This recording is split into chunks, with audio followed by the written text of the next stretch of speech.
Terima kasih Anda masih bersama kami. Bagi Anda yang baru saja bergabung, kami hadirkan kembali 3 berita utama hari ini. Puluhan kawanan geng motor yang kerap meresahkan warga kota Bandung ditangkap polisi usai saling serang dengan senjata tajam.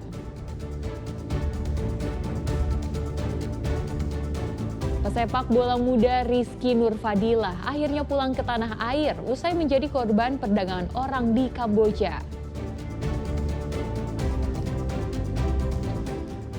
Balita berusia 4 tahun di kota Bandung meninggal dunia secara tidak wajar. Diduga kuat korban dianiaya ibu sambungnya.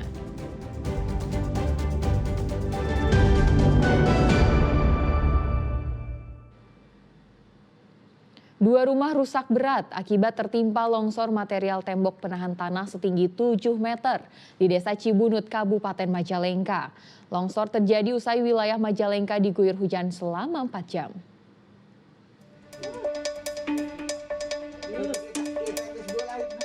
Akibat longsor tembok penahan tanah atau TPT setinggi 7 meter dan panjang 20 meter, dua rumah rusak berat di Desa Cibunut, Kecamatan Argapura, Kabupaten Majalengka, Minggu pagi.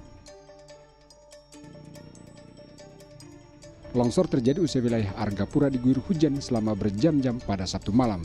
Sebelumnya longsoran kecil sudah terjadi sekitar pukul 11 malam, hingga akhirnya terjadi 2 kali longsor susulan pada pukul 5 dan 6 pagi. Kejadian Bapak lagi di rumah apa gimana Pak? Di rumah. Di rumah. Sekarang mengungsi apa gimana Pak? Ya ngungsi lah ke saudara. Ini yang longsor itu tebing apa gimana Pak? Tebing. Tebing. Tidak kuat. Iya. Untuk sekarang Bapak tinggal di mana Pak? Di saudara. Selain menimpa dua rumah lainnya serta akses jalan juga terancam longsor susulan. Dari hasil asesmen BPBD, penanganan serta evakuasi material longsor harus menggunakan alat berat. Pihak gabungan sedang berkoordinasi dengan pihak PUTR. Artinya ada kesulitan Pak untuk membersihkan material longsor? Ada, itu harus menggunakan alat berat. Meski dua rumah rusak, namun para penghuninya masih selamat dan untuk sementara mengungsi ke rumah kerabat. Sementara kerugian material diperkirakan mencapai puluhan juta rupiah. Agung Gunawan melaporkan dari Majalengka. Pasca banjir bandang yang melanda desa Balewang di Kabupaten Garut, petugas gabungan bersama warga membersihkan rumah yang rusak dan memperbaiki saluran air dengan alat berat. Dampak banjir bandang 70 rumah dilaporkan rusak, 7 diantaranya rusak berat.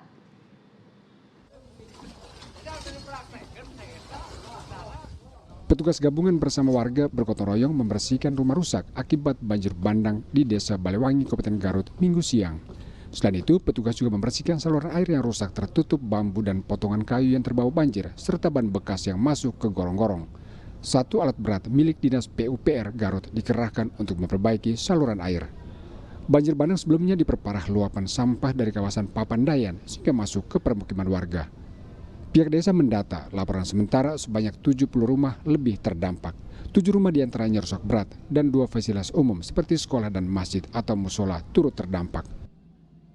Penanganan yang dilakukan secara gotong royong membersihkan lumpur-lumpur yang ada di halaman rumah maupun di jalan, dan kita sudah berkoordinasi dengan pihak BPBD dan Dinas LH.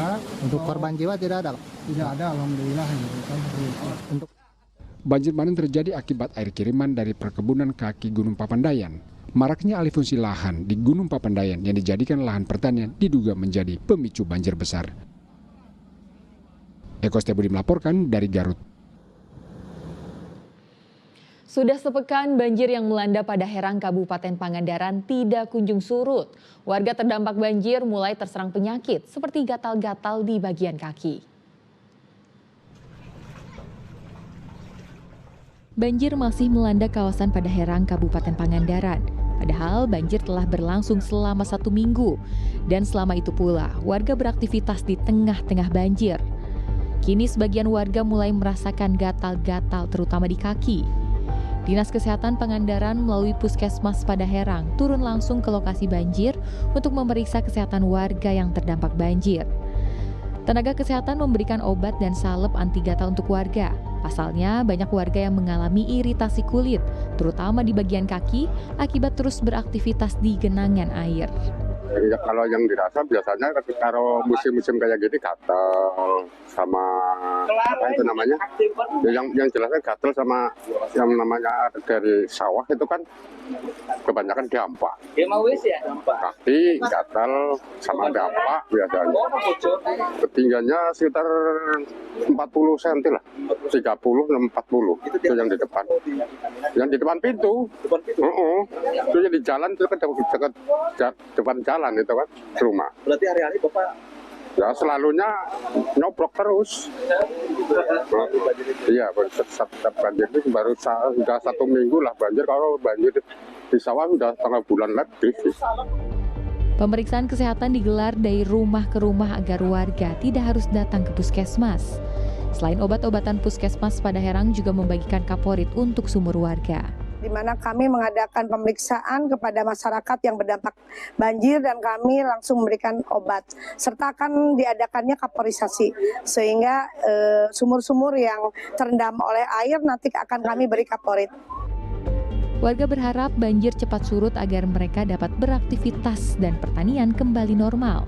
Akan tetapi hujan masih berpotensi turun yang dapat menyebabkan debit air sungai Citanduy naik kembali dan mengakibatkan permukiman kembali terendam banjir. Eko Setiabudi melaporkan dari Pangandaran. Seorang balita di kawasan Ujung Berung, Kota Bandung diduga tewas akibat dianiaya ibu sambungnya. Hasil autopsi menunjukkan banyak luka pada tubuh korban, sehingga polisi langsung menangkap ibu sambung korban.